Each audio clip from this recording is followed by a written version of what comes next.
তোমরা যারা আমাকে পার্সোনাল লাইফে ছিল লাইক আমার ফ্রেন্ডস অর সামথিং, তোমরা অলরেডি জানো যে Jim Rohn is my favourite philosopher, motivator, everything.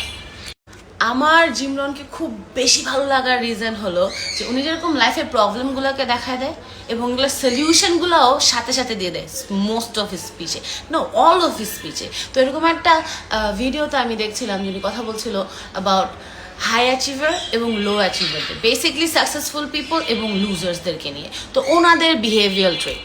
তুমি শুনলে অবাক হয়ে যাবা যে একটা এক্সট্রিমলি সাকসেসফুল মানুষ আর একটা এক্সট্রিমলি লুজারের মধ্যে খুব কম পার্থক্য। এর মধ্যে সবচেয়ে বড় পার্থক্যটা কী জানো? যে একটা হাই অ্যাচিভার যখন একটা ডিসিশন মেক করে সে খুব কুইকলি করে। একটা হাই অ্যাচিভার যখন একটা ডিসিশন মেক করে সেটা ডিসিশন তার মাথায় থাকে না শুধু, সে সাথে সাথে যে কোনো একটা অ্যাকশন নেয়। বেসিকলি সাকসেসফুল পিপল অ্যাকশন নেওয়ার জন্য কোনো কাজে, ধরো আমি ডিসিশন এসে আমি একটা বিজনেস করবো কাপড়ের, তো এটার জন্য আমি মোটিভেশনের জন্য বসে আছি যে ওকে ঠিক আছে আমি একটু মোটিভেটেড হই, আমি সব কাজ গুছাই নেই, তারপর আমি এটা শুরু করব। বাট ওরা এটা করে না, ওরা মোটিভেশনের জন্য বসে থাকে না, ওরা অ্যাকশন করে। কোনো কাজ শেষ করা এতটা কঠিন না যতটা এটা শুরু করা কঠিন। ধরো তুমি একটা ক্লায়েন্টকে রিচ আউট করতে যাচ্ছ, তোমার ফোনটা উঠায় কলটা দেয়া কঠিন, কথা বলা কিন্তু কঠিন না। এটা আমি প্রতি মুহূর্তে ফিল করি। You just have to start.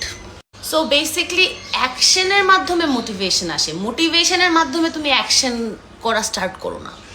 And gym রনের মতে এই একটা রিজনেই বেশিরভাগ মানুষ আনসাকসেসফুল থেকে যায়, আর অল্প কিছু মানুষ যারা এটাকে কন্ট্রোল করতে পারে ওরাই সাকসেসফুল হয়। সো আজকে আমরা কি শিখলাম বাচ্চারা? Action creates motivation, motivation does not create action. যেমন আমি অ্যাকশন নিয়েছি, আমি ওটস খাচ্ছি, কলা খাচ্ছি আমার আম্মুর হাতের ভর্তা ভাত না খেয়ে, কারণ আমি একটু ক্যাটরিনা কাইফ হতে চাই।